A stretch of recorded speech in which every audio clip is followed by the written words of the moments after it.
All right, the minors. As I showed in that diagram, the simplest way to cover a minor is with a power chord, an indeterminate chord, where we simply skip the string that forms the major third. This is the open D tuning, D-A-D, F-sharp, A-D. We only have one major third. We do have one. It's the F-sharp. Sorry about that. Pardon me. We have three roots, D, D, D, 2/5, and one major third on the third string. So we just want to skip the third string. A simple, very natural kind of claw hammer grip with a thumb on the fourth string and your index and middle finger on the first and second strings. It's a nice power chord. And of course, all three bass strings accomplish the same thing. And any combination thereof.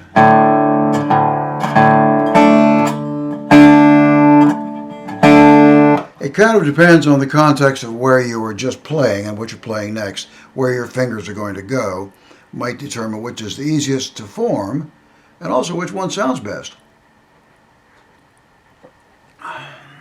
Okay, so that's covered in the diagram. Now, I'm going to retune in just a minute, but before I do, this is how to actually get a minor third into a chord, a two-note pinch, real dobro style. So here's the 5th fret. That's G, G major.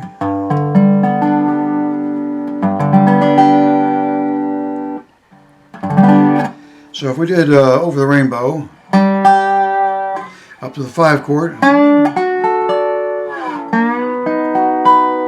4 chord.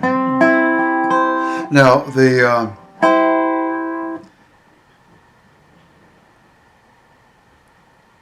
C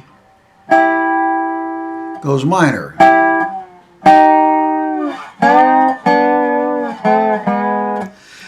You see what I did?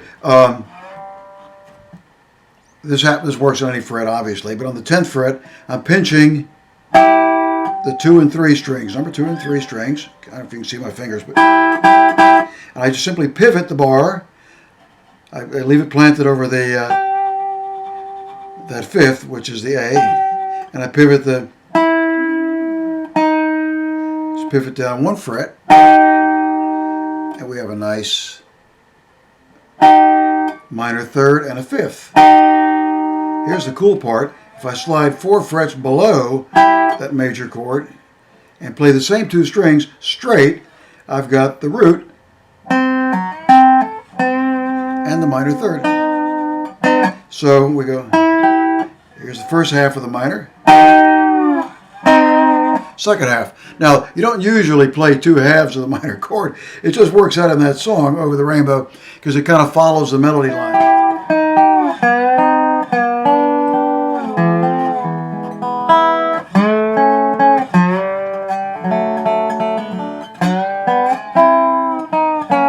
Look what I just did.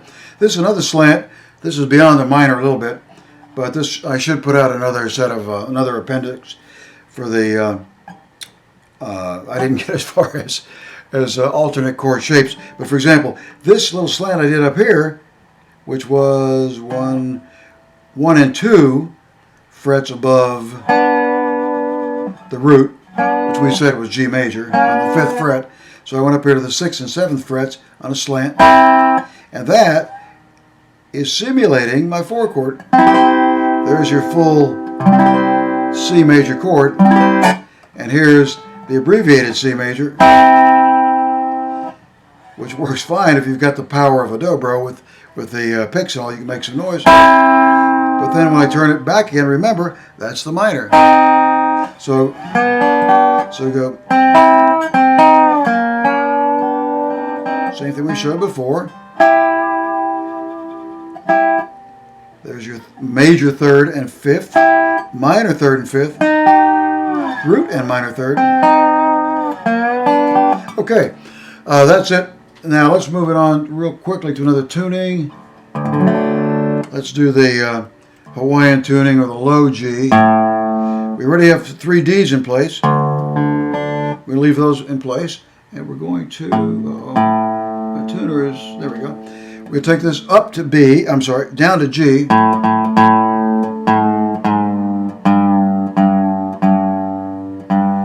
They call this taro patch, or Hawaiian tuning. So F sharp goes back to G. And A goes up to B.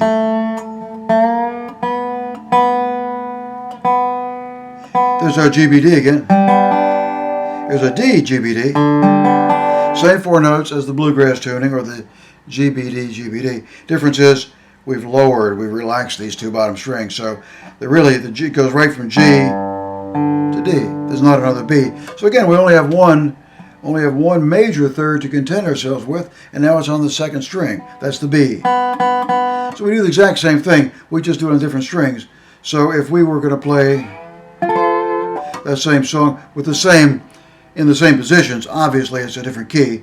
Instead of G, it's now C major. So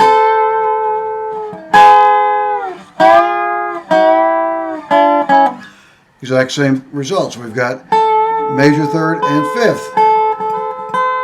Pivot down here, the minor third. 5th, drop it down 4 frets. Play it straight on the same 2 strings.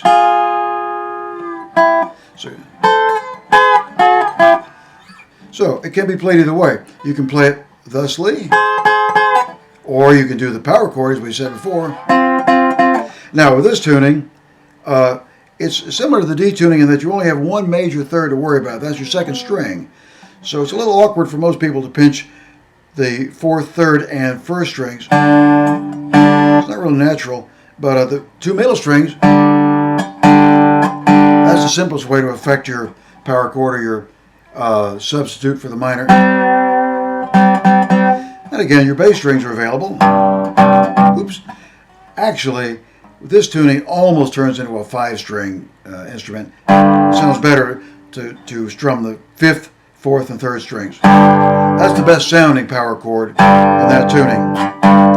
You'll get the same thing with the GBD tuning in just a second, but you simply by skipping the 5th string. Anyway, this just kind of compacts it all.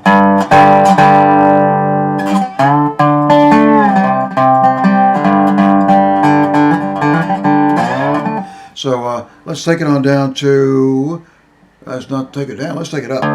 Let's take that bottom string and wind it way back up to G. And then 2nd string, now it's on G, we're going to wind it back up to B.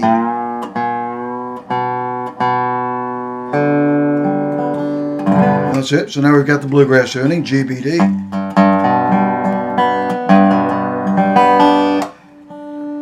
Now, I'm going to point something out. Since you guys are using the GBD tuning,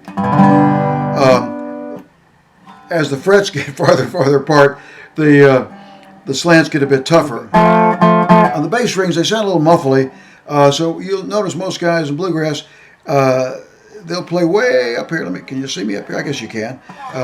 For example, this chord we showed before, we go over the rainbow again. 5th fret, 10th fret for the 4 chord with a slant on the 1 and 2 strings. 4 frets below, straight. Well, you get the same effect way up here. Let's see, this is the 5th, plus 12 is 17. This is 17, 12. Oh, yeah.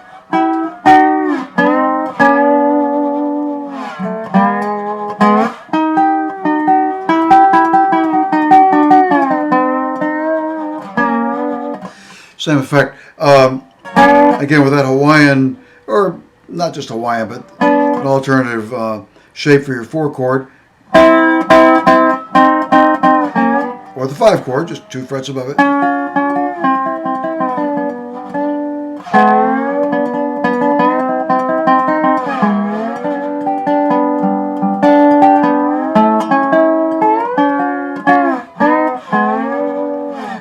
Okay, that's it. That's way beyond the simple diagrams I have, but just so you're aware of kind of how it works.